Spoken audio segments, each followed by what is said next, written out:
BBC Democracy Day, Europe faces political earthquakes. Political earthquakes could be in store for Europe in 2015, according to research by the Economist Intelligence Unit for the BBC's Democracy Day. It says the rising appeal of populist parties could see some winning elections and mainstream parties forced into previously unthinkable alliances. Europe's crisis of democracy is a gap between elites and voters, EIU says. There is a gaping hole at the heart of European politics where big ideas should be, it adds. Low turnouts at the polls and sharp falls in the membership of traditional parties are key factors in the phenomenon. Highly destabilizing. The United Kingdom, going to the polls in May, is on the cusp of a potentially prolonged period of political instability, according to the Economist researchers. Graph.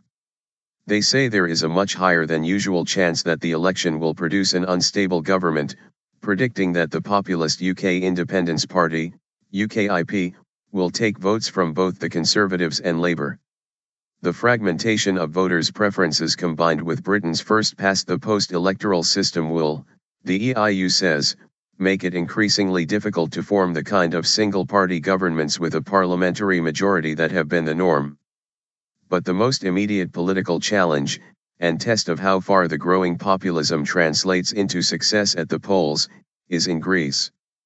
A snap general election takes place there on January 25, triggered by Parliament's failure to choose a new president in December. Opinion polls suggest that the far-left, populist Syriza could emerge as the strongest party. If it did and was able to form a government, the EIU says this would send shockwaves through the European Union and act as a catalyst for political upheaval elsewhere. The election of a Syriza government would be highly destabilizing, both domestically and regionally. It would almost certainly trigger a crisis in the relationship between Greece and its international creditors, as debt write-offs form one of the core planks of its policy platform, the EIU says.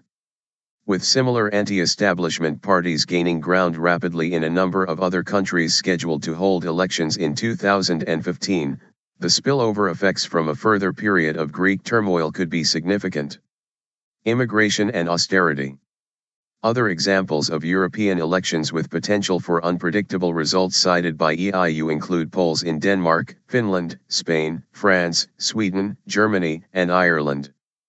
There is a common denominator in these countries, the rise of populist parties, the EIU says. An Egyptian anti-government protester in Tahrir Square in 2011. A surge of popular protest has swept many parts of the world in recent years. Anti-establishment sentiment has surged across the Eurozone, and the larger EU, and the risk of political disruption and potential crises is high. Its analysis is that populist parties and movements, of the left, the right, and the indeterminate, are moving into the space that has opened up between the old political parties and their traditional social base. Opposition to governance from Brussels, immigration, and austerity are key themes and rallying cries for many of these parties. Upsurge of protests.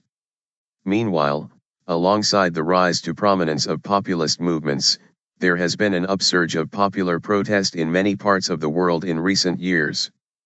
Graph.